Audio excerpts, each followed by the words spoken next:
Hello everyone, and welcome back to Dunker's Domain, where today I bring you my theory where something solved, something buzzword, something Five Nights at Freddy's.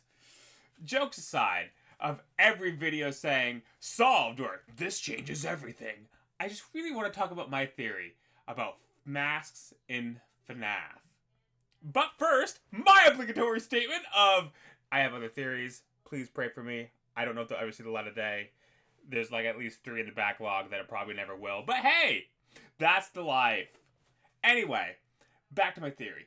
In FNAF, I can only count 4 times I have seen masks being used. FNAF 2, FNAF Security Breach Ruin, Help Wanted 2, and then FNAF Secret of the Mimic. Of course, there's quite a leap between the release of FNAF 2 and the release of Security Breach and Secret of the Mimic, but I think it still has an impact when we're looking at the lore, and more so the fact that masks need to be discussed more than they are, than just something we use to survive the animatronics in FNAF 2, or generic tool for glitch trap and then cast aside. First, I suspect you have some questions, if not very strong opinions on this before I even get started. But I'm going to guess the biggest question you have is, why I included the Secret of the Mimic? And because in it, we don't wear any mask. Granted, we put on the Captain Springlock suit, but that's an entire suit. My answer is relevance on 2 points. The first being, I wanted to bring up the masks talked about during the moon.exe, and second, I wanted to talk about some of the other findings we have, like someone in a locker in a bee head.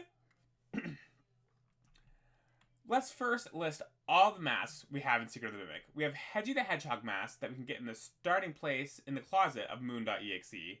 Then later on, we can see Bonnie, Freddy, and a Foxy mask in the witch's hut in the woods with the sun, I believe. And then after, if we have all of the items, we can get a baby owl mask.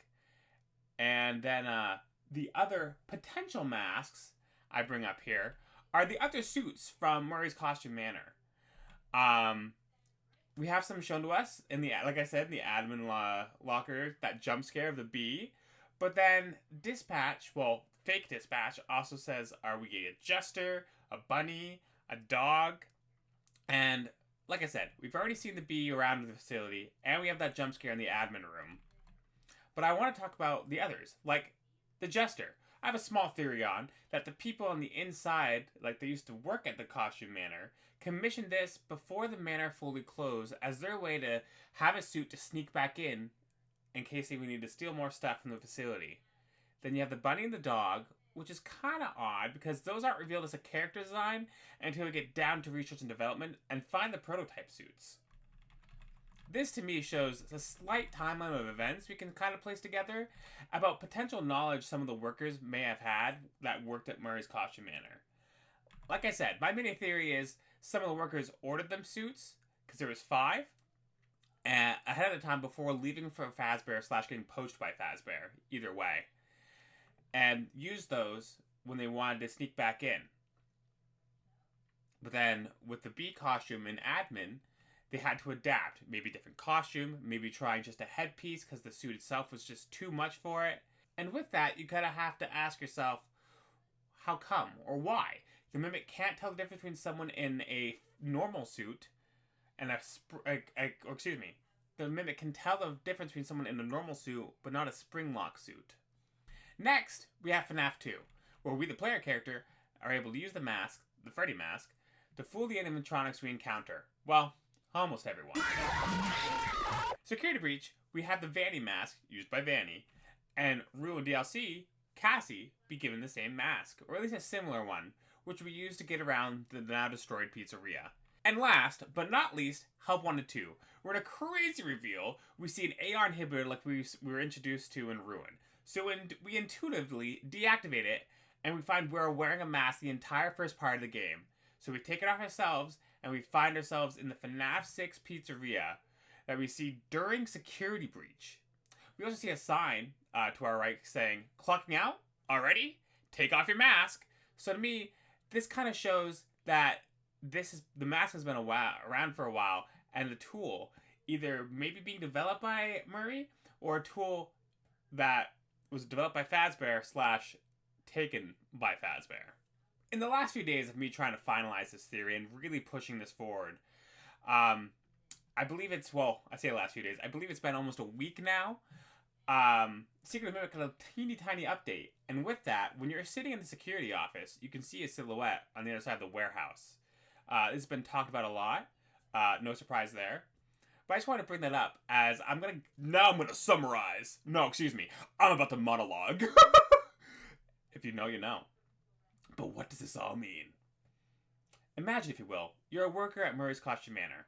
You've heard the rumblings about losing money, the recent death of your boss's wife, Fiona, and an even weirder, possibly the sleazier rumor that she is still alive in an attempt at insurance money to save the business.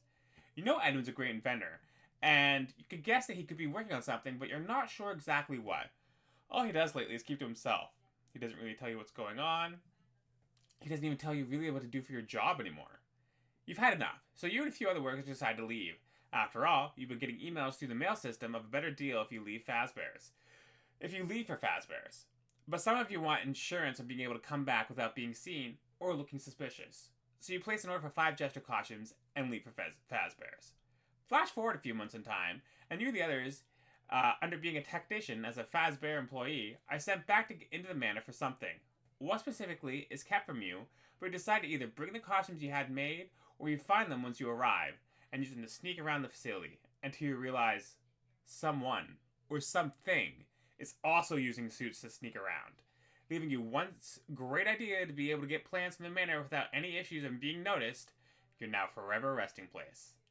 Some of your team does try to adapt, out of necessity, or realizing that your first method just isn't working. Using other costumes or a spare headset of other mascots to scare away or trick what's chasing them, but it just wasn't enough. By the time Arnold gets into the facility, we see the other Fazbear technicians have been unsuccessful in their mission. But we also see the shadowy figure across from us from the security office. Is it Edwin Sr.? Is it Edwin Jr.? Is it trying to see what we're going to do? Is it someone else? Maybe even a ghost? That's a theory for a different day. But I think one of Edwin's secret projects included a mask, or a masked prototype at least. In this case, because we're back in the 70s, the mask only had to work in tricking the Mimic at what it does, watching and learning. So a simple mask, it could register as a spring-lock suit.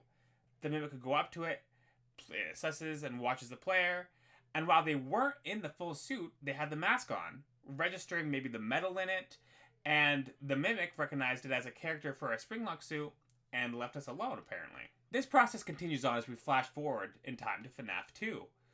We, the player character, use a mask, which stops everyone except for Foxy and the puppet. Again, a mask being used, even if this time if it isn't foolproof on all the animatronics, it works on those that has been upgraded with the advanced facial recognition system. A system that maybe is a portion from the Mimic programming, allowing all the upgraded animatronics to watch crowds, scan for bad behavior, and people watch and learn. The mask isn't used again, though, until the ruined DLC of Security Breach, where the player uses the Vanity mask to evade the animatronics. Now, though the mask is updated with the times, and it stands for Virtual Augmented Neural Network Integration. As one would think, it uses technology to enhance itself, allowing the person to have a helper of some sort always in their brain instead of some recording station or some Mr. or Mrs. Helpful workstation. While the mask function itself has now advanced with the acceleration of technology through the years, involving AR as objects not before seen that can now be interacted with, it still has its base ability of shielding the viewer from the animatronics. But now has a step farther, as it also shields them while in the virtual world. After Ruin, we get to see the FNAF 6 pizzeria again through Help 1 to 2, where we discover that the beginning portion has been, well, played by us, the character, in AR. As we find an inhibitor, we disable it, and it allows us to take our mask off. To the right of the inhibitor is also that sign I brought up from earlier, showing to us that it exists both in the real world and the AR world, and showing that that sign has been there for quite some time since it's in the FNAF 6 pizzeria. It's entirely possible, if you think about the use of masks in the FNAF universe, that there's either one central design and that capability the mask holds, or there are two versions. One from Murray's Caution Manor to just shield yourself from the mimic, and one tweaked by Fazbear's that kind of does that idea, but also implants stuff in their workers and allows their workers to work outside typical working hours, essentially doing more for the company for less effort. I tend to fall short on the driving point of my theories, but I believe as a broad point, this theory stands firm. But what do you think? Do you think the mask is more relevant than it seems? Is it as old as FNAF 2, or maybe even Secret of the Mimic? Does the usage of masks in FNAF bear more looking into than just something that shields us from animatronics, or causes glip traps to be a thing in Security Breach? Let me know in the comments below. And until next time, I'll see you all in the next one.